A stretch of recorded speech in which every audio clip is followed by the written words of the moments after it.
is your first Black History Month obligation that you've fulfilled. Thank you. You know, great to see all the allies in the audience. I love that because Black history is everyone's history, right? Yeah. You know, I'll be collecting reparations on your Yes. So what is this show that you've come to see? You're going to see a lot of acts tonight. You're going to see about 40 bits. I say about because, you know, you can't depend on all Black people. That's not your takeaway. That stays in this room. It's true. It's very true, Kanye. But like, stays in this room. Yeah. So my good friend Shem here, you may be able to tell that he is not from America. Oh, yeah, I should clarify up top. You're going to see a lot of characters come through this door. I'm not one of them. I'm a real person. I just talk and act weird. This show is a celebration of African American and Black history, which I know almost nothing about. So Laura was like, I know the best way to teach you is through an extensively well-produced bit comedy show. Exactly. So tonight you're going to learn history like you've never learned it before. You'll have some great takeaways, and by the end of tonight, Sham, you are going to know so much Black history. I mean, you'd be Black everything. Black on black on black on black, just like the song said. Great. And then just to clarify, I'm still Black. I just talk in a weird voice, but all right, well, maybe at the end of the show I've earned the Black card, whatever that means. Very exciting. So I think we can get started. Oh, we have to. There are so many acts. There's so many acts. Let's get started. Okay, first we're going to bring out someone who's going to talk to us about Arturo Alfonso Schomburg. So let's put our hands together.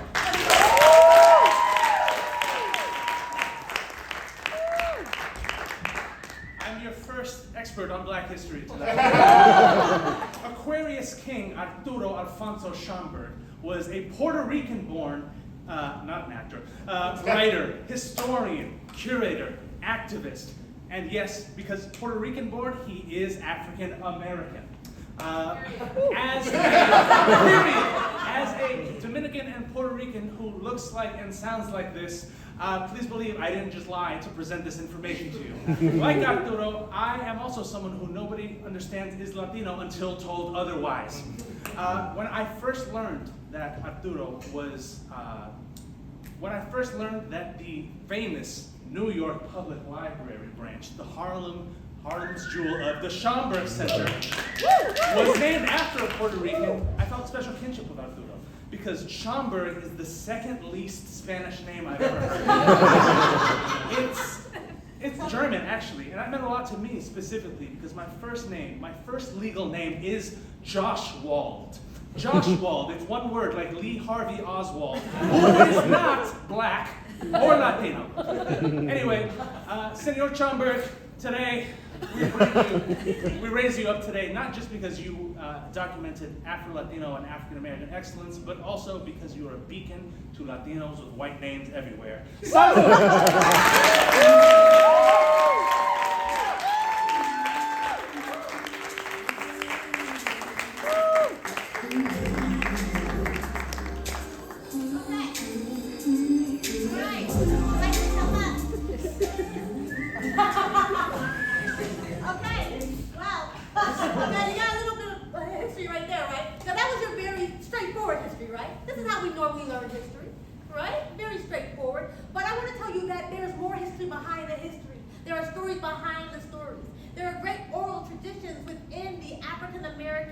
community, and that's what we're going to focus on. So we got that history, so that was, a standard that we normally see, but we're going to dig a little deeper into what the history is really like. We're going to see some adjacent kind of stories from the people who are involved with historical figures.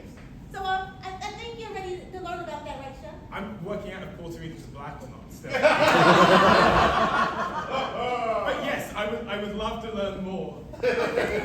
Awesome. So now we're going to meet one of our famous celebrities, Angela Davis.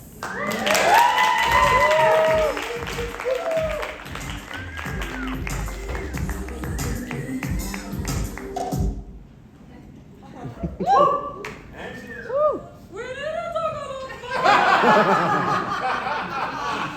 Revolution. Justice. Well, first of all, white people, you're late. You're real late. You keep saying how black people are on CP time. Well, white people, you're 60 years behind. But we're glad you're here. I mean, I wrote books, taught in colleges, went to jail, and now you're finally ready to abolish the police. The system is oppressive, but you making me wait this long is oppressive and annoying. Angie is ashy. Anyone have lotion? There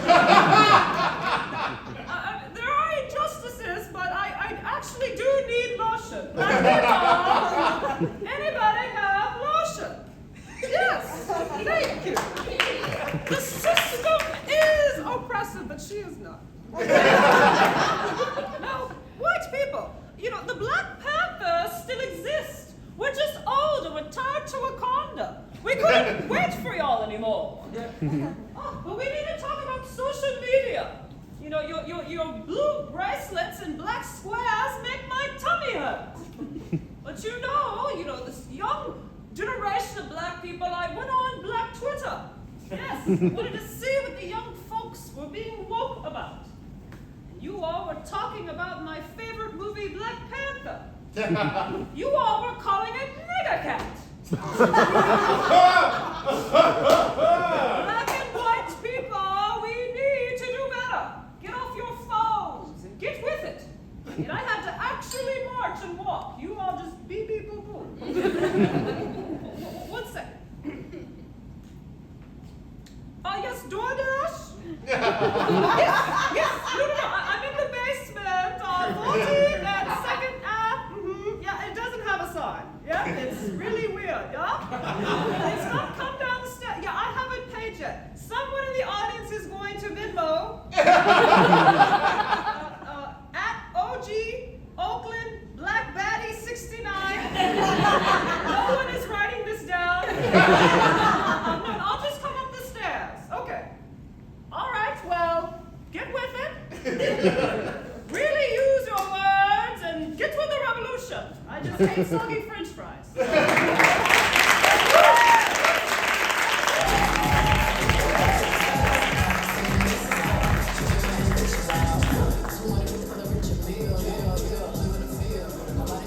And now, we're going to have Wesley Snipes interviewing and honoring Wesley Snipes.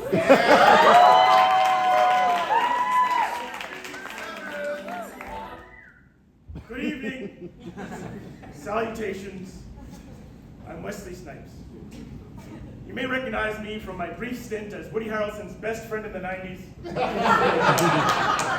Or tax evasion. But tonight it is my honor to be presenting the award for Black Shin Star of the Century. The award goes to the baddest and blackest man ever captured in cinema.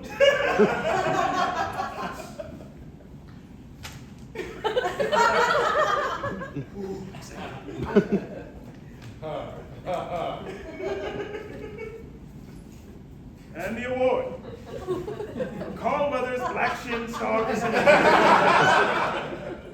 goes to the man who makes Nosferatu more like Nosferatu, who cares?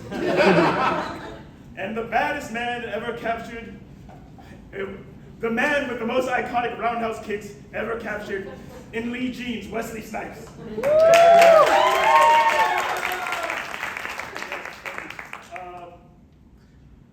They picked a really odd 100 years.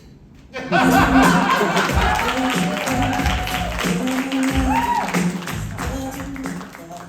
next we're going to have Jennifer Hudson.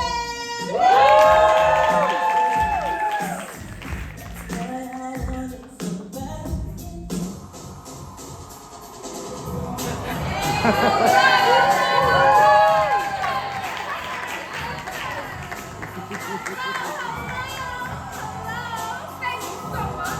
Thank you. Okay. Thank you. Can I tell you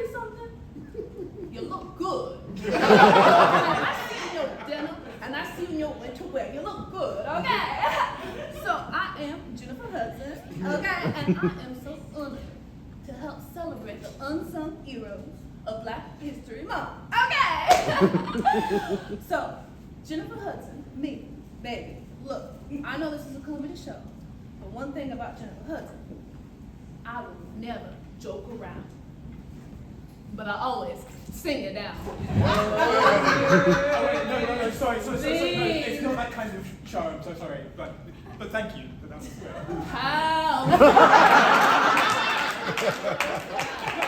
Please, no,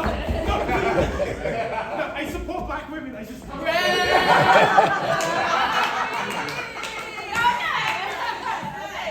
Jennifer Hudson,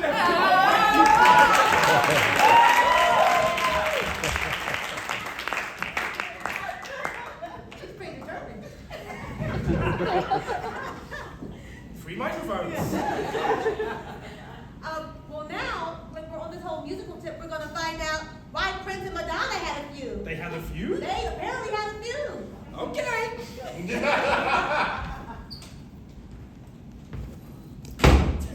Ladies and gentlemen, I stand before you not to remember, but to honor a night of unimaginable glamour and tragedy. A night often spoke in the history books as the night the 80s died. It was 1986. The club was the Velvet Mirage. A neon background and synth thumping with the crowd. In the air, thick with Akhenaten and unchecked ambition. At exactly 11:43 p.m., Prince arrived.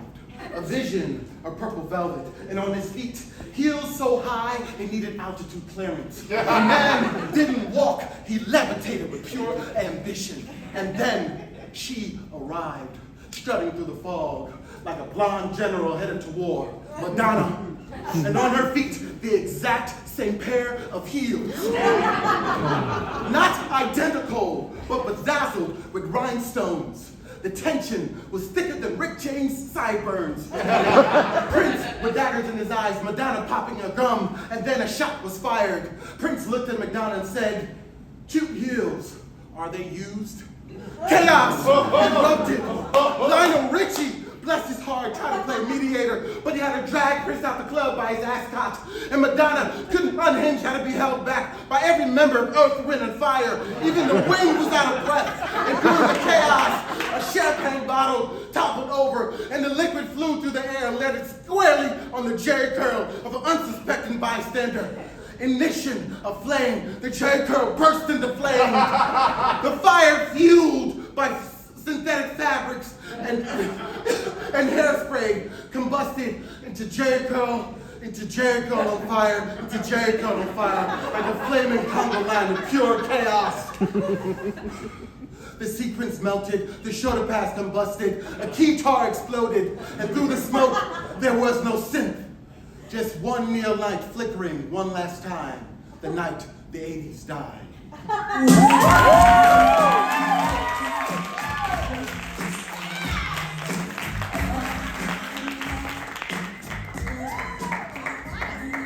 we're gonna have a salute to Black Jews. Very good one.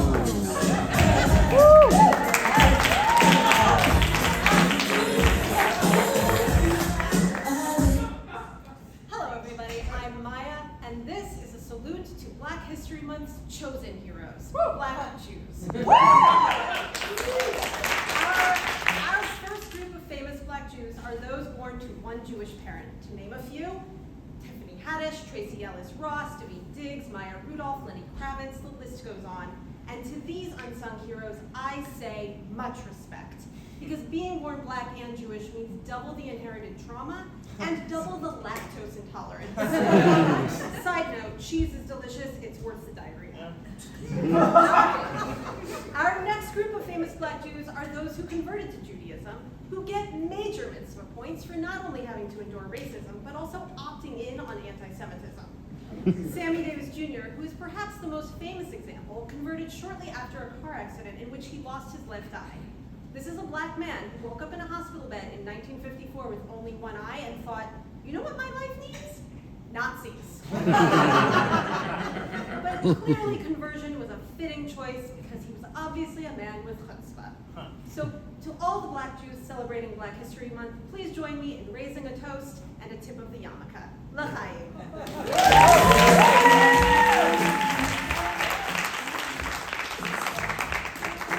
And now we're going to meet the woman who dated Millie and Vanilli.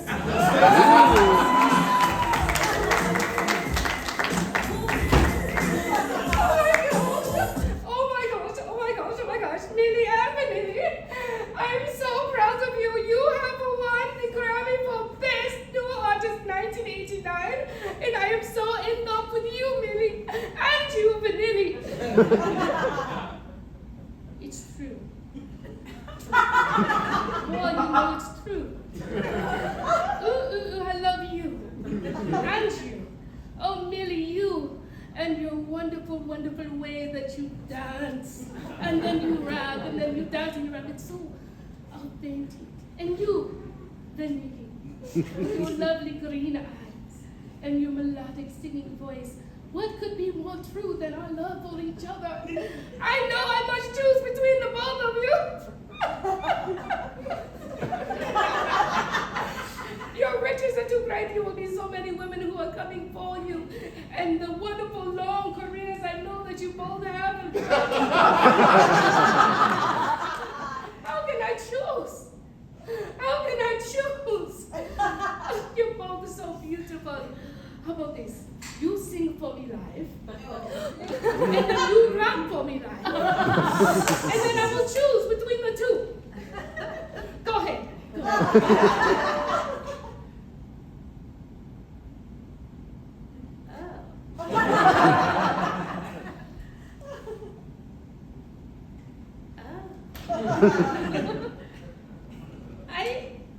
I think maybe you need to forget my number.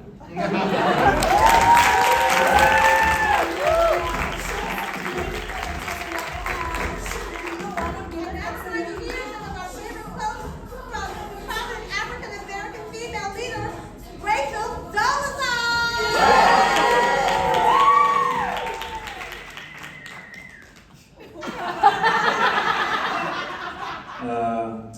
Happy Black History Month. I want to share with you guys one of my favorite quotes. It's by this prominent Black female leader, Rachel Dolezal.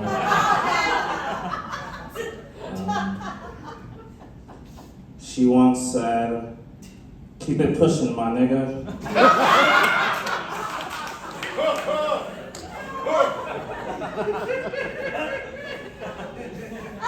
So this February, keep it pushing.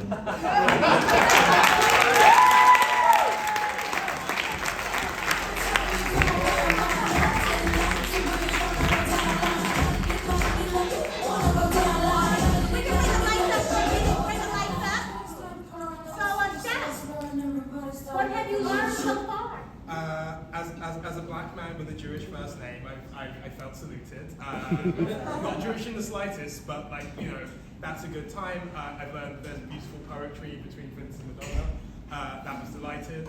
I don't know who Jennifer Hudson is still. I assumed he sinned in some way. Wesley Snipes looks great in jeans. That is a true takeaway. And a little known fact that Black Twitter changed its name to X before regular Twitter. So that's a fun time. What have you learned? Oh, what have I learned? Yeah. I've learned that you're a good student. Who would have guessed? Well, I can't say I learned anything because I knew all of this. I knew all about it because it's a part of the African American oral tradition. My grandmother would sit me at the end of her bed and talk to me about the Madonna Prince feud. I will say I did particularly enjoy Joshua going, it's part of African American history, and then it's like straight at me, and like that felt needed. I would love to find more. Maybe some celebrities would be fun. Well, before we get to celebrities, I do want to introduce you to our next person who is a black guy who honestly, a black guy who actually believes that it was Columbus who discovered America. Yeah. And it was oh, great. Bring him on.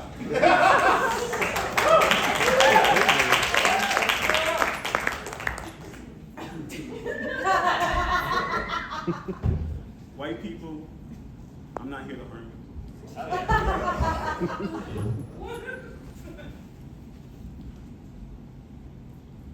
How y'all feeling? You know how I'm feeling? I'm feeling nervous. I shouldn't tell you that, my bad.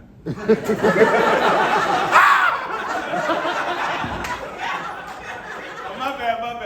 I had a white moment. But I'm back though, I'm back.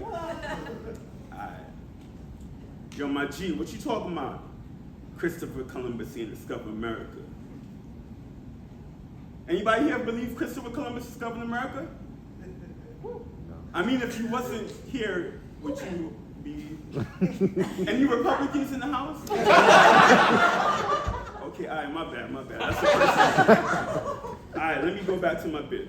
What you talking about, Christopher Columbus and discover America? My mama wouldn't lie to me. My teachers wouldn't lie to me. And Donald Trump wouldn't lie to me. Oh, my bad, we in New York. But again, Donald Trump wouldn't lie to me. Turn the fucking lights.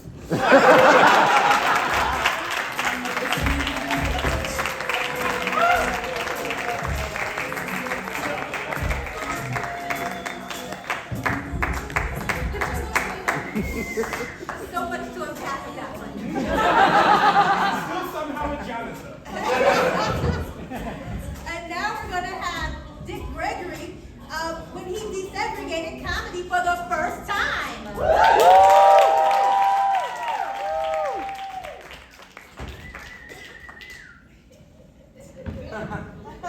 Nobody sitting in the front. Negroes don't bite.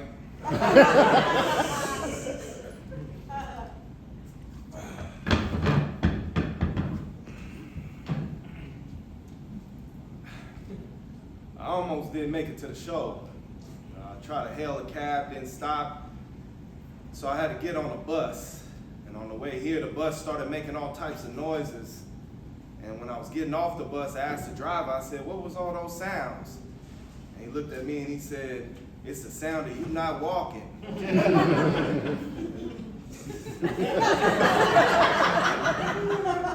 1950s humor.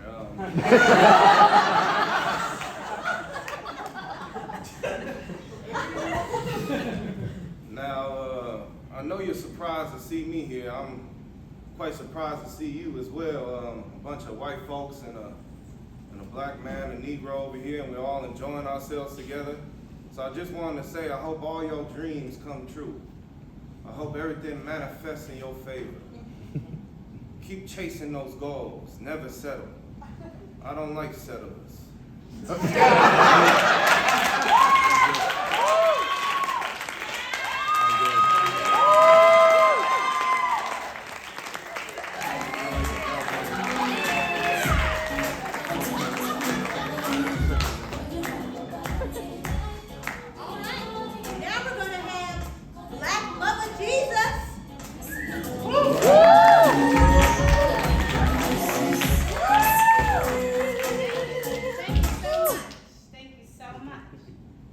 Expecting that other guy, but he robbed me. I told him everything I was going to do, and he presented it to y'all, and y'all bought it hook, line, and sinker. Even though the good book says skin like grass, all right, and hair like 4C. I'm sorry, wool. My 4C drug. All right, and truth teller. And when's the last time Leonardo DiCaprio told y'all the truth about anything? Yet y'all got him hanging on y'all walls. Right, it's okay. I have a couple of grievances I came here with. First of all, I'm a Virgo. I wasn't born in the winter, okay? It was a manger. I would have froze. I gave y'all the brain. I need y'all to use it. praying for your friends on Facebook, please actually pray for them. I know you don't. You don't even match your emoji to your skin tone. I know you don't.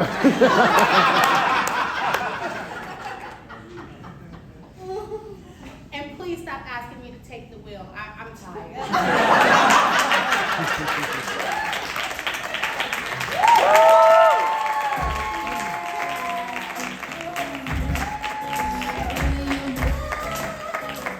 Next up is Jackie Robinson's namesake.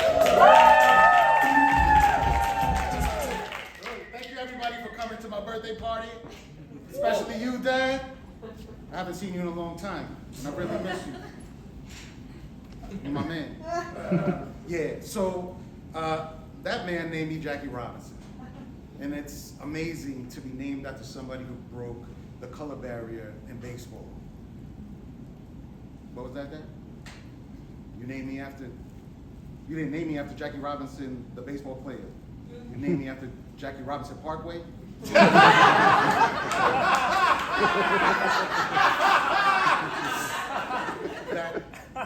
that connects Brooklyn and Queens. That parkways never had to break any barriers down. They barely have, what's that called? A median.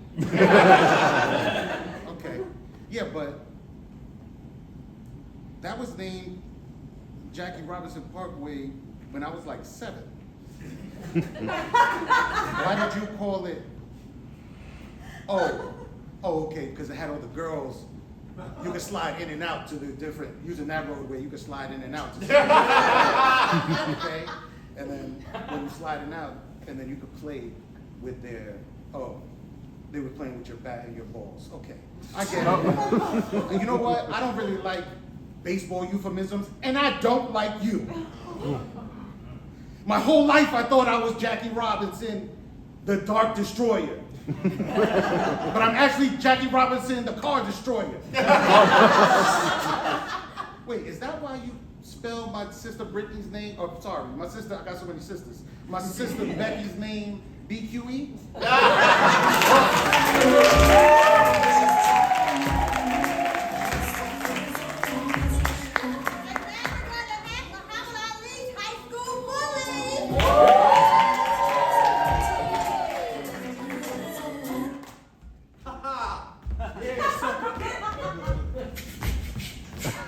And I went up to Cassius and I said, give me your bike. And I even took, he's so lonely, I took his book of poetry. He said, put your hands up. I said, put them up too, because I fight like a butterfly and sting like a hornet, something like that. Because if I'm not the greatest of all time, then I can certainly be the best of all night and rhyme. For it's not in me to delay. Okay, anyway, I'm a bully. Who cares? Hey. Okay. Oh, well, look at that. Little Cassius Clay. You come here for your bike? Well, I'm the best Kentucky bully that you ever saw in sight. Go ahead. Grab the bike. You know what? Psych. That's not for you. You a victim to my might. Good luck fighting back.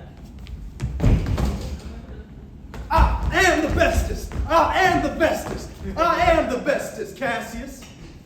Now look at you. Go on and smile. He's letting out tears as big as the Nile.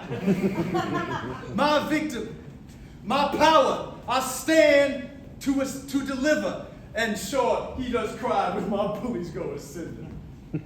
Oh, poor Cassius, I'll give you a chance. In case you want to come in the ring and give me a little dance, you'll pull your hands up because I'm the best Kentucky ever did. In case you want to come battle Ali Muhammad. So, last thing I'll say, Cassius, up the street, there's a boxing gym for 2 of you, 2 blocks up that you can greet. And I'll give you a chance, but don't be so lonely. Here, at least take this book of poems. That's it.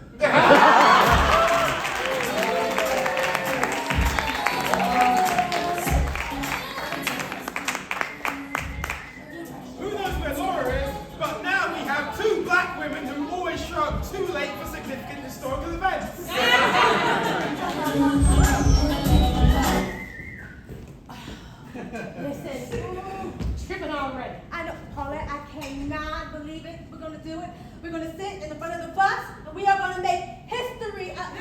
Herstory. We gonna boycott the shit out of that bus, you know what I mean? All right, now, let's run through it, okay? Okay. Now we're gonna get on the bus. That's right, get on the bus. And then when that bus driver tries to call us outside of our name, what we gonna do? We're not gonna say a word. We're gonna look at him. Okay. And then when we get on the bus and we sit there and we're wondering whether or not we should move and the police show up, what we gonna do? Fuck the police. Fuck the police! Fuck the police. Fuck the police! Fuck the police. Ain't nobody worried about them. No, we're not moving. We're gonna sit right there. That's right. All right. Yeah. So where's Rose? She told us to meet us here about 6 o'clock. Girl, you told me, Well, you told me 6:30. Well, 6:30, 6:45. I don't know. It was Mondays. Girl, you also told me Wednesday. What? Well, but don't blame me. Blame CPT. Yes. Okay, well, I hope she didn't get on that bus. You think she left? That would be a bitch move for her to go on that bus without her. you know Rosa like to be on time all the time. It's her light skin part. No, light skin.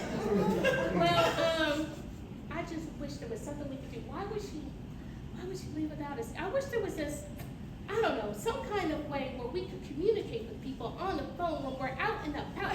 That's right, on the go, like a portable wireless telephone. Yes, that would be so cool. And that's how the cell phone was invented.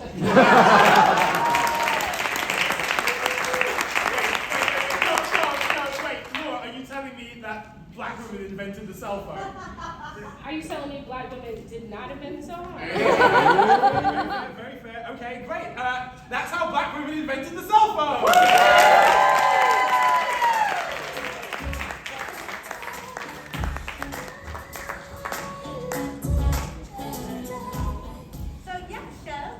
So, a lot has happened. We saw, the real Jesus. Fun inside baseball bit. When it says black M-U-V-A Jesus, I just said mover quietly. And then when you said mother, I was like, So, yeah, we're getting you closer to being black. We're getting you I mean, did anyone else? I mean, if they had seen it, I think they would know too. I mean, okay, it's all right. my mother's gonna see this. All right, well, you know what? Let's keep it going. We're going to talk about some inventors now. We went through some celebrities, learned a little bit of history of the cell phone. So, based on that, let's move on into the inventors. Let's do it. All right, let's do it. The first person we're going to meet. Oh, okay, this one, I got to set it up for a second because she's really important to black women, right? As am I. Yeah, yes. But we heard about 4C hair, Yeah, I don't know if you guys know about 4C hair. I have 4C. It looks like a little fist that always want to fight each other. And so we have to come up with lots of products, to help to manage it. It's beautiful hair, but it takes a little extra work.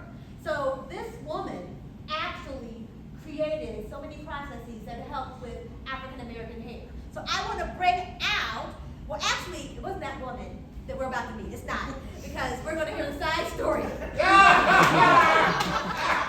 We're going to meet the woman who actually owned the hair salon next to that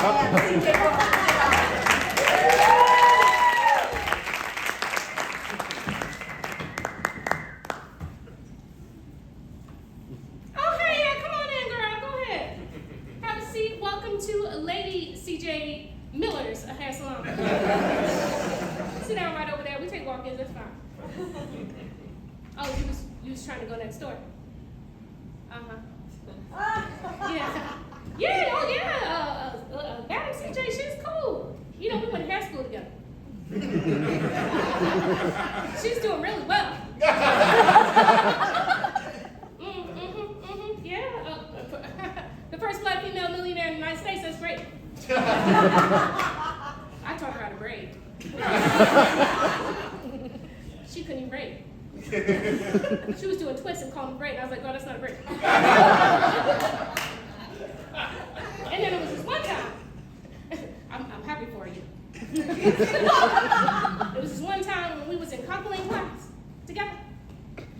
nice edges off. But you ain't heard of it. No, it's great that she's doing so well. I'm really happy for her. Clearly, she's going to have an empire that's going to be lasting throughout generations of the United States of America. And this little black woman, I'm very happy and proud of her.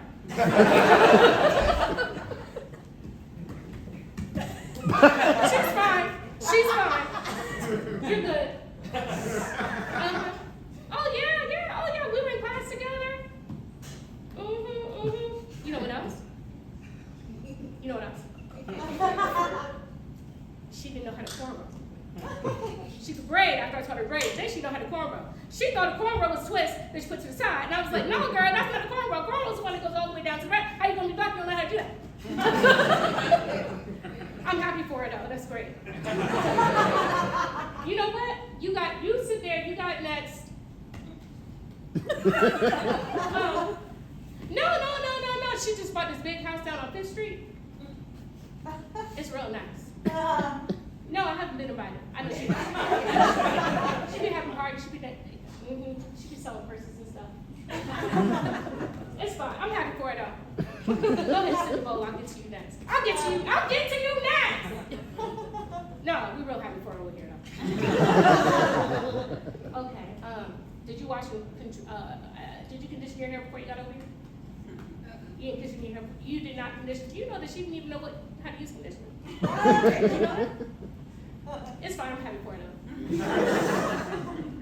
All right, we gotta go. I need to teach this one how to braid hair.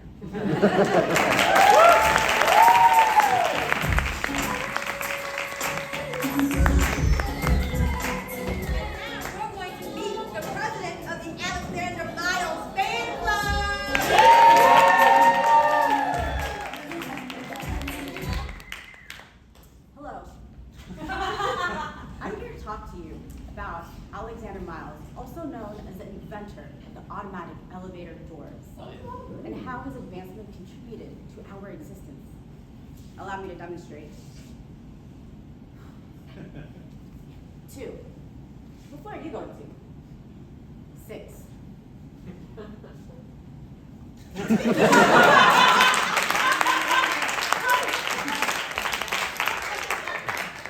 Without Alexander Miles, we wouldn't be able to get into an elevator, push the button for the floor we're going to, ask someone else what floor they're going to, and push that button for them. Thank you, Alexander Miles. All right. I have another. Here's another.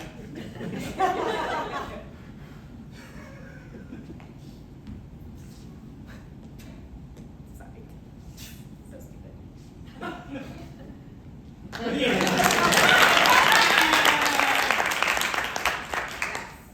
Without Alexander Miles, we wouldn't be able to ground on the wrong floor in front of an elevator full of people, walk back in, embarrassed, and engage in shared laughter. Thank you, Alexander Miles. All right, I have one more. And it's a doozy, so you better pay attention.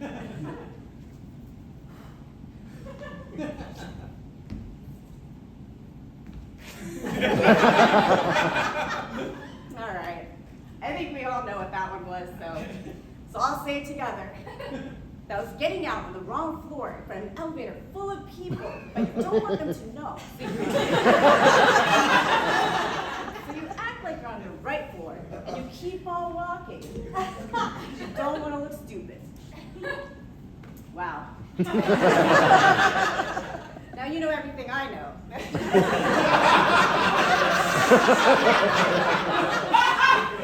Alexander Miles, so thank you for having me, and I'll see you at the merch table. We're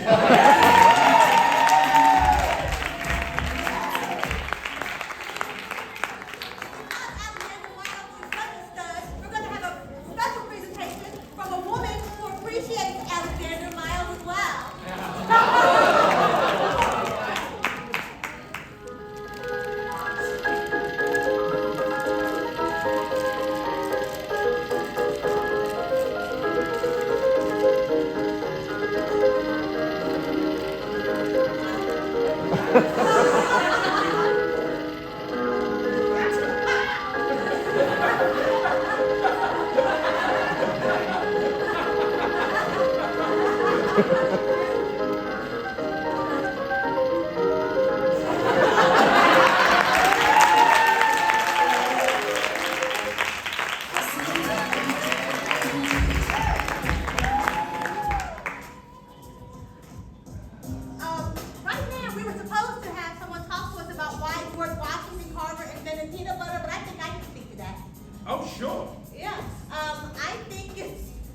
because he just wanted to have little white children be allergic to something. Okay,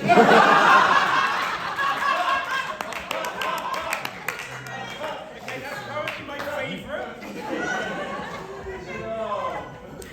Okay, so next up,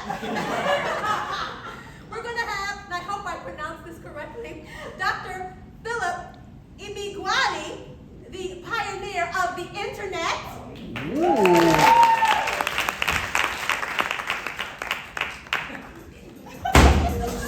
Stop right now. Stop your supercomputing right now. One of you must confess who typed the N-word into our online chat, the very first online chat that exists. I read on my machine this. Who was it? Who was it? There are only 10 screen names in existence.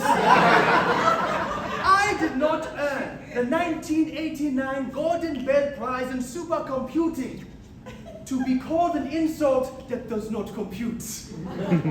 I did not leave Nigeria, earn 2 master's degrees, to be called such an insult that is binary, and yes, I am not the one. Quiet Bill Gates, you white man. I understand the confusion, but in this room, there are 8 white men, myself, and some celebrity you invited to the chat for some reason, as if internet celebrities will ever exist. Oh. Hello. Yes, I received your message. Who is this? Flavor Flav. Nigga, we can't be talking like this. Someday these white tech folks will get out of hand. Trust me.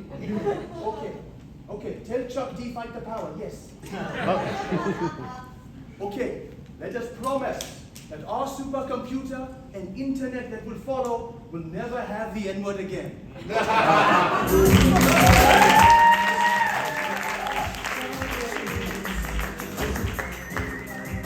Now it's time for 2 black women who always show up late for significant historical events.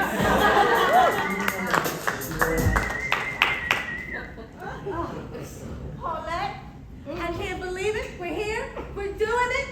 I cannot believe we are in Washington, D.C. for the March on Washington. This is a big deal. Big deal. I want to be a part of history this time. Mm-hmm. Yeah. Where is Martin? Yes. Okay, all right, so let's run through it. Let's run through it. Okay. When we get to the Capitol building and we get to that crowd, what are we going to do?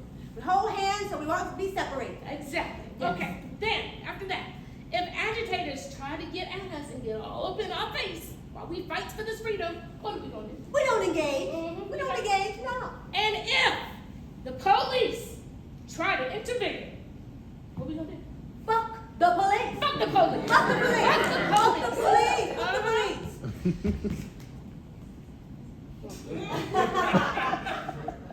Sure is it's a little quiet. It's A little quiet. I mean, I know we're not right up on the Capitol right now, but you would think with such a big event about to happen, there would be some buzz around the street somewhere. Yes, Not should be a people. whole lot of black people right about there. No, I know. Well, I mean, this is the end of August, the 31st. We were supposed to be here the end of. You told me the very end of August, Yes, the which very is end of August August. the 31st. That's right. And yeah. that's when we're supposed to be here, right? Yeah. Well, you know what? I saw a flyer Yeah. over here on this table, and let's see. Oh, you know what? Oh, okay. It was the 28th. You know, I had a flyer. And, God dang it, Clark! I could have looked at it a little closer. Girl, that is, you know what? I know what the problem is. It's You're CP. early. No, it's CP time. No. Well, it's Claudia and Paulette time, but it's also your early onset cataracts is what's messing you up. That's the problem. That's a fact. Mm-hmm. And if there was just a medical advancement that could help with the treatment of cataracts, if there was something that could be done, and that's how cataract surgery was invented.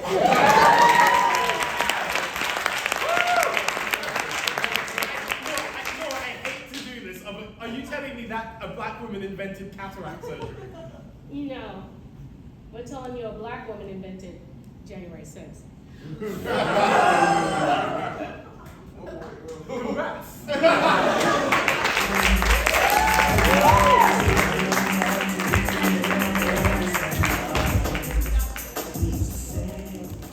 Alrighty, that was fine. Okay, so Chef. Yes. Are you feeling enriched? Honestly, I think anyone coming to a night of New York comedy and not getting at least 2 bits about Alexander Mills is being ripped off. You're learning. Yes. All right, so let's keep it moving. Please. Yes. Now, we are going to meet Christmas Adams.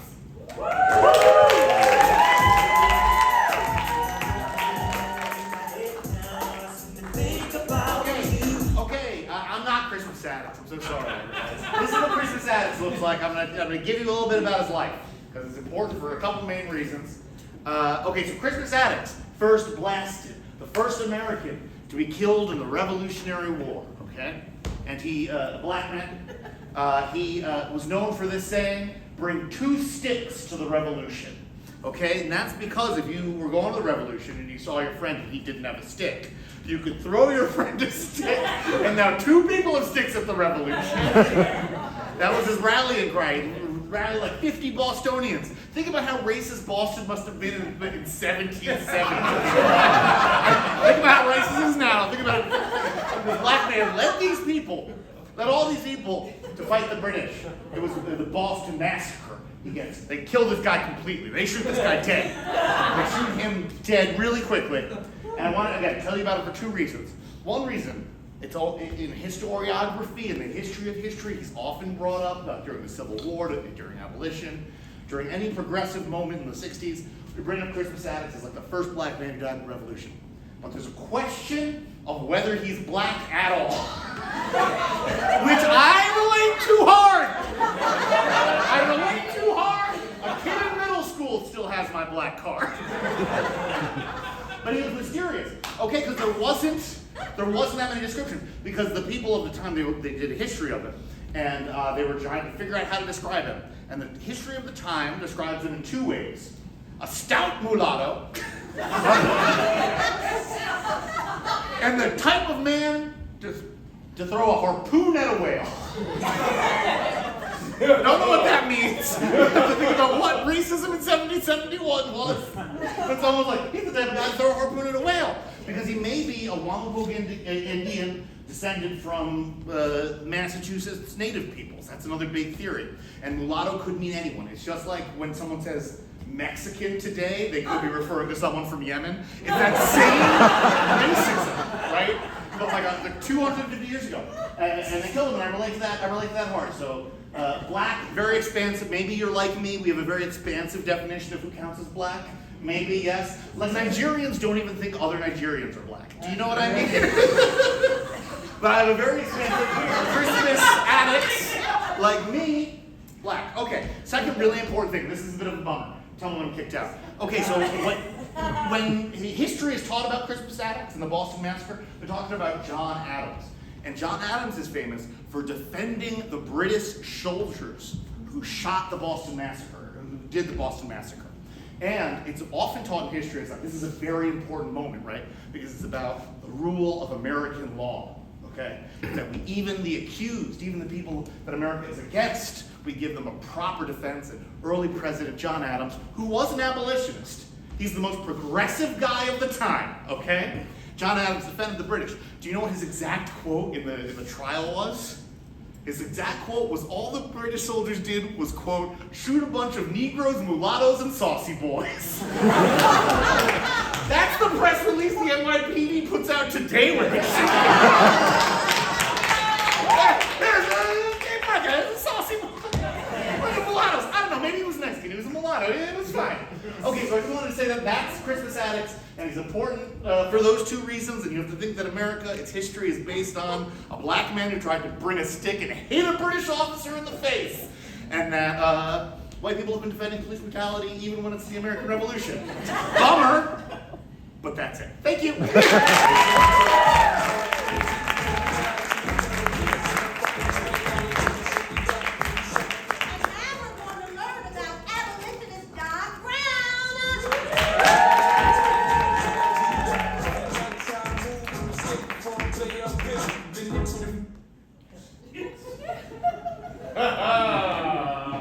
Being a slave is hard, but I'm hopeful. See, there's this white man named John Brown, and he going around killing all the slave owners, and I want in. See, I want to be free or die trying. So I wait, yeah, because John, he's a conductor on the Underground Railroad from Philly to Harlem. As soon as I get there, I'm gonna throw me a big old barbecue. Yeah. John gonna be the first white man invited to the cookout. I can see it now, making history. Hell, it's clear he know how to slaughter. So yeah, I wanna be free or die trying.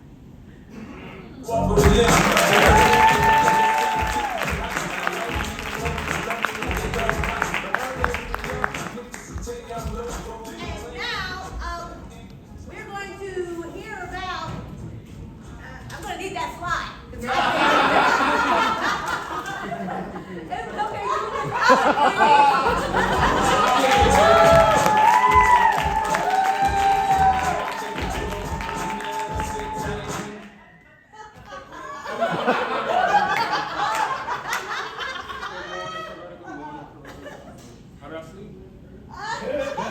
Well, I had a dream.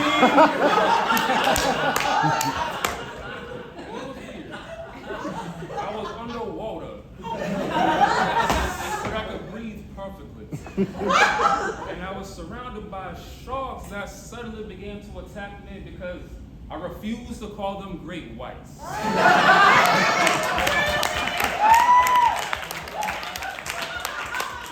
Just as I was about to be engulfed in the jowls of injustice, I woke up, drenched, as if I was in those same shark-infested waters, but 'twas merely a puddle of my own making. Fear not, my cortisone was only sweat. Later that night, I had a dream, and it was peculiar. I was a little boy, but I was white. And I could hear Malcolm X calling me a blue-eyed devil from the mountain. I ran home as fast as I could, and for some reason, my mother was Marilyn Monroe. Anyway, when she goes to tuck me into bed at night, she would do a Coretta, no, I swear. I wouldn't even dream of dreaming a white woman that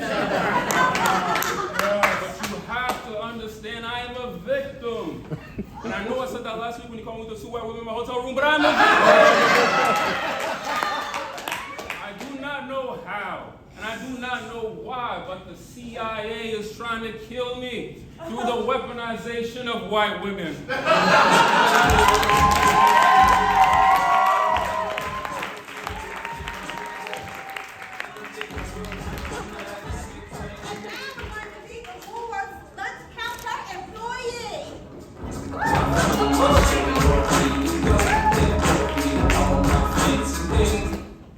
Now hold on, young people, hold on. Now I know you're upset that us Negroes are not allowed to eat in this here lunch counter. But if you go in and try to integrate, you'll be wasting your time. Mainly because the food here is nasty. Oh yeah, I know, I'm the cook. Child, we're not allowed to eat there anyway, so I make the food nasty on purpose. I don't season the chicken. I put salt in the lemonade. And I put raisins all up and through that potato salad. Yeah, but you know what? They love something called a ambrosia salad. It's just canned fruit with mayonnaise. Y'all want some good food? Y'all go down there to First Baptist Church. They selling fried fish plates and sweet tea for 25 cents. And you ain't got to worry about being around no hostile white people. Oh, well, you're saying it's about the principle of the matter, it's not about the food? All right, then y'all go inside if you want to. Wait, hold on, no. Any of y'all got a light? Oh, shoot. I left my matches inside next to the green bean casserole.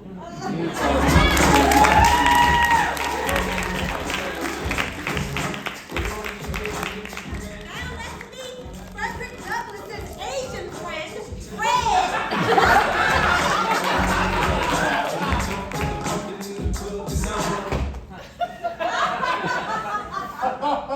Hey, Frederick.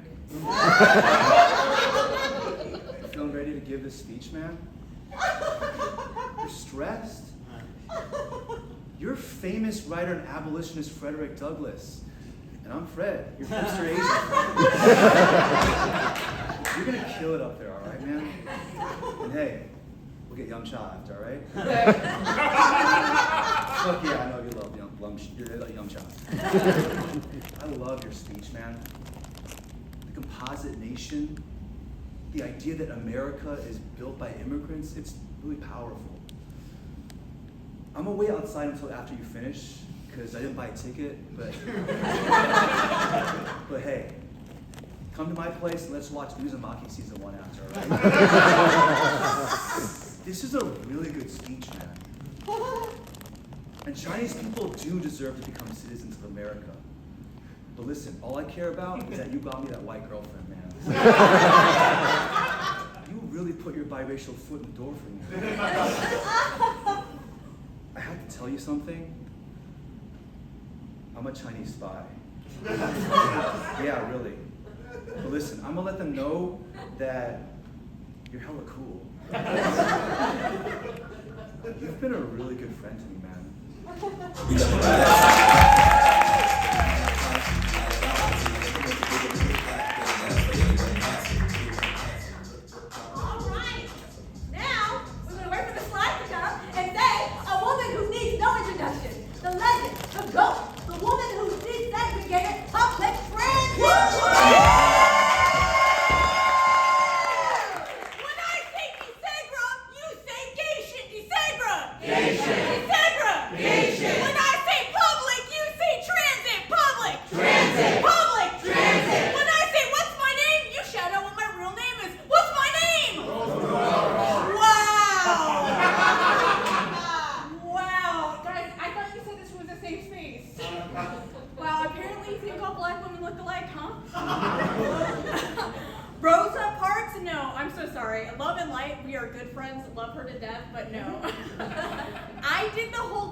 I desegregated public transit here in New York City. You're in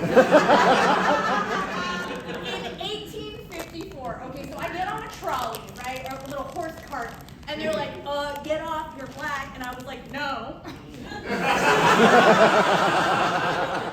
And they're like, we're gonna call the popo, and I was like, sure.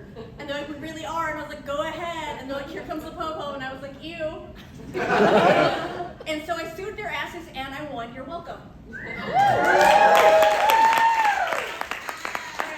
so I think you guys need to put some respect on my name. So what's my name? What's my name? Okay, I thought this was an audience of people of color and the rhythm is white supremacy.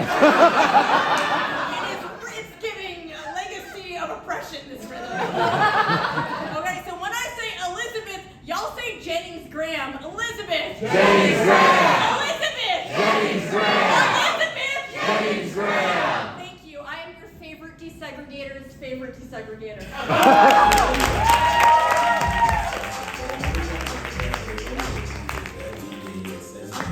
Now we're going to meet the voice of Harlem!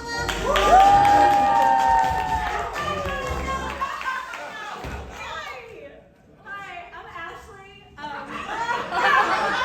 I've lived around 145th Street and St. Nicholas for over 14 years, so I think Harlem. I'm proud of my neighborhood. It has the history and the landmarks, and I'm reminded of that every morning when I wake up to head somewhere else. Yeah, I mean, I'm just nervous about some places like disappearing, some institutions, some staples in the neighborhood. Like there was this Ethiopian restaurant that's been around for years, and I know that because I've walked by it hundreds of times on my way to work. Okay, like, do you know, I live on the same block as the funeral home that handled the services of Etta James and Langston Hughes and Alvin Ailey, which I have written about extensively in the complaint letters that I've sent that funeral home about their mourners double parking my car in. It's like really hot on stage. Oh my God. Can we get a selfie? Take it yourself. Sing Luke Cage. Also, like, I live by Hamilton's house. Like, oh my God. And I'm just like, would Hamilton even recognize this community anymore? Like, would Hamilton, a fierce, visionary, musical person of color, be inspired nowadays to write a show about the one time he dueled that black dude? I'm just like so worried about things changing. You know, our community is so rich. So I'm just gonna say that, like, if you're thinking of moving uptown to Harlem, try and be a little self-aware, okay?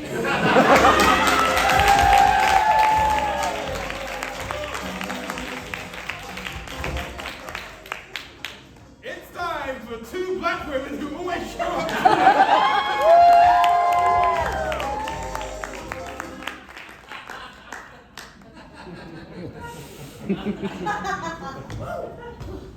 Steps a little bit harder for me now. Well, we did it again. We missed another chance to be a part of Black American history because we were too late. And now, we forgot to cast our vote for the first black president. Damn, bingo, we're running late. Well, I mean, you can understand how it happened. I mean, it's not our fault. No. CPT. CPT, body up all that time. But now, every time somebody asks us, did we vote for the first black president, we gotta say no. No, we don't. People lie about their votes all the time.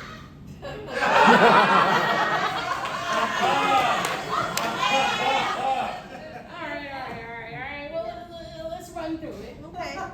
Next time, black person runs for president. Yes.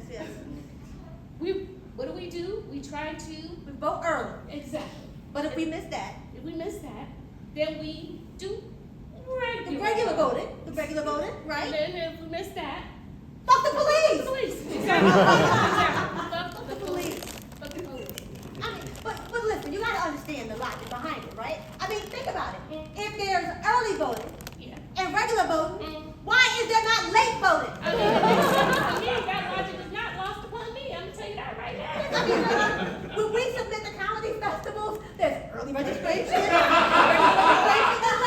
late registration. It should apply to all things at all times. I know. Oh, well, okay. Well, you know what I wish?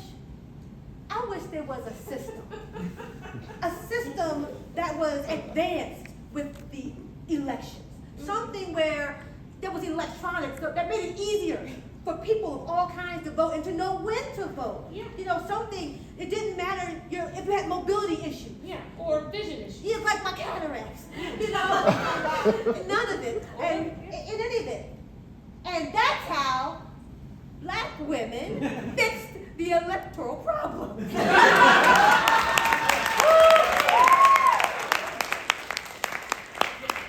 I hate to do this, but are you saying black women are to blame for the American electoral system? Shut up, you're British. Yeah, you have a literal king. We don't need your opinion here. Oh, your majesty, your majesty. Pre-approved pigs and scones, they're dry. People on toast. What the fuck? Eggs on your pizza, that's weird. Okay, well, I will say I've seen you over the past 60 years, and Pava, you haven't aged a day. Thank you, sir. Anyway, Laura, let's keep going with the show.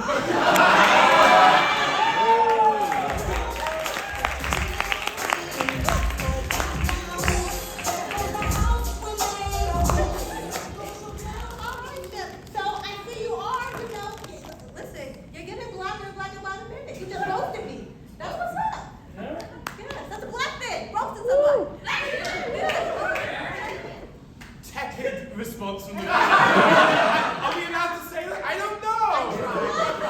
No. I tried to get you Hey, started on love. the show's hell is back because it's running late. Okay. All right. Oh, Lord. Okay. All right. So next, we're going to meet a zookeeper at a Black Panther rally.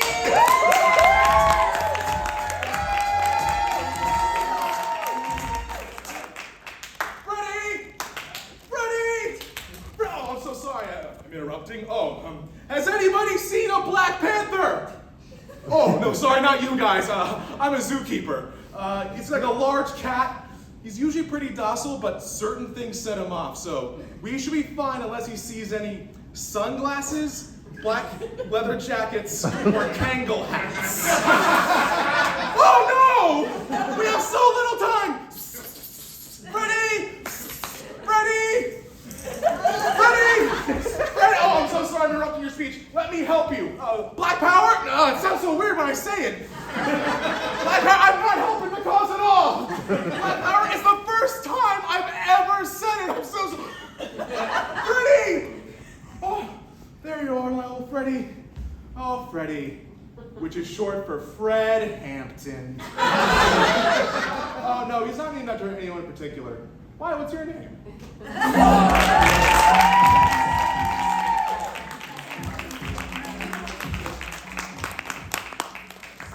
And now we're going to meet the personal stylist who was responsible for President Obama.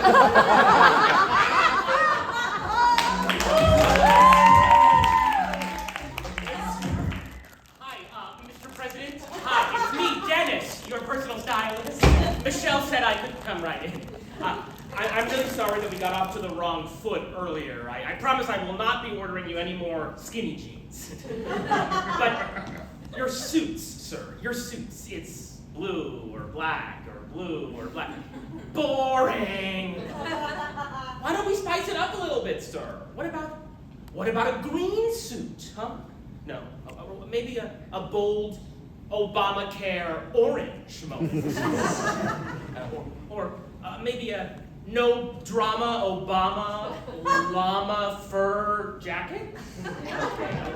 Or I don't know, maybe a sexy presidential leather jacket that really says, yeah, I killed Osama bin Laden. Okay, I'm sorry, I'm bothering you. I mean, what's that? Oh, you want to try on what I'm wearing? Of course, Mr. President. I mean, it's probably the most boring of the options. Nobody will even notice if you wear it. No, I don't think you look very good at it. Oh, you like it? You like it? Great. Okay, great. I think you should wear it. Yeah, I think you should go out and wear it. No, don't overthink it, Mr. President. You can. Yes, you can. Wear the tan. Yes, you can. Wear the tan. Okay, I'm gonna leave. Also, I'm in love with you.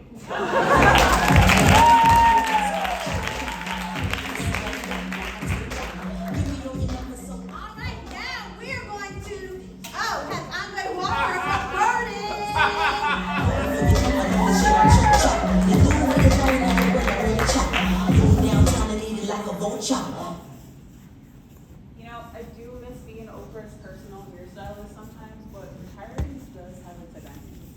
Well, you know, I'm so glad that you came to like our farm today. It's so great. I mean, it seems like you're loving the birds, and the roosters really seem to love you. I love them. Check out this one with the cool little fro hop, this 3C. Love this.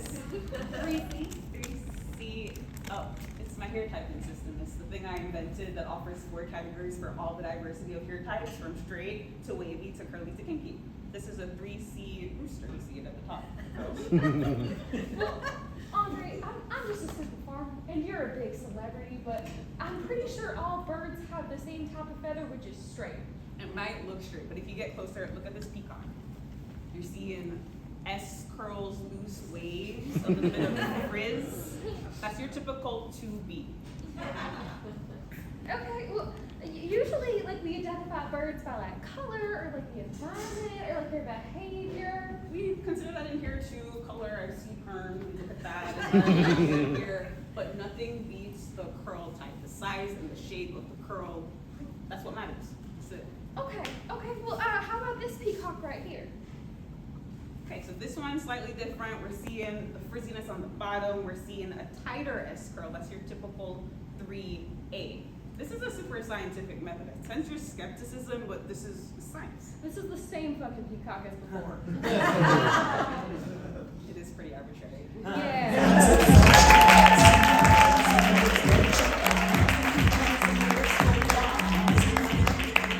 And now, a person who we really are excited about is the first Black person to put on a Black History Month scarf!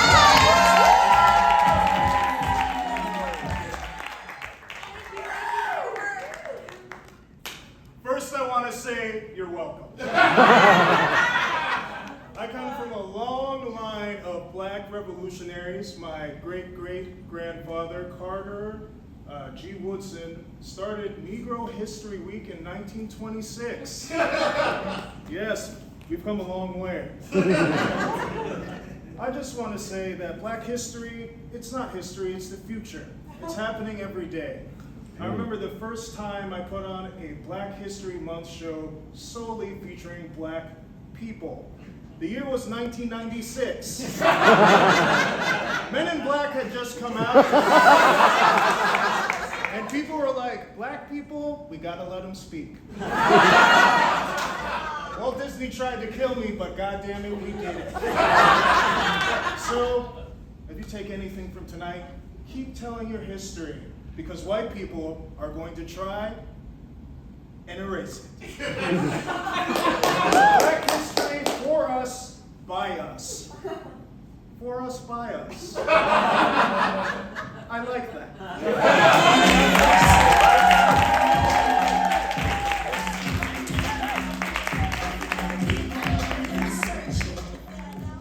We've come to the end of this class. It was a master class in African American history. Do you think you have learned enough to take it to the streets to share with other people of your ilk? Of my ilk. Yeah. Yes. I will take to the streets and meet others of my ilk and tell them all the wonderful things I've learned. Awesome.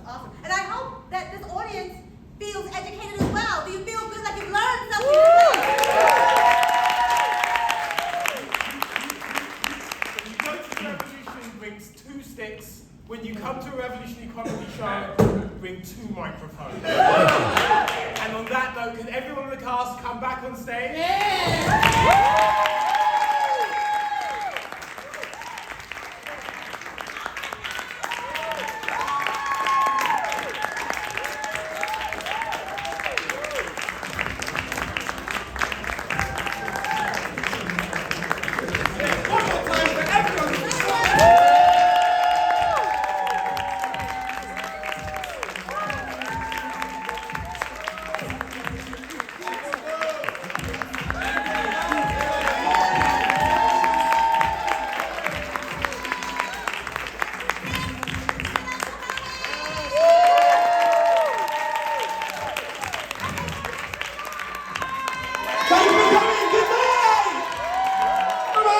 Bye-bye.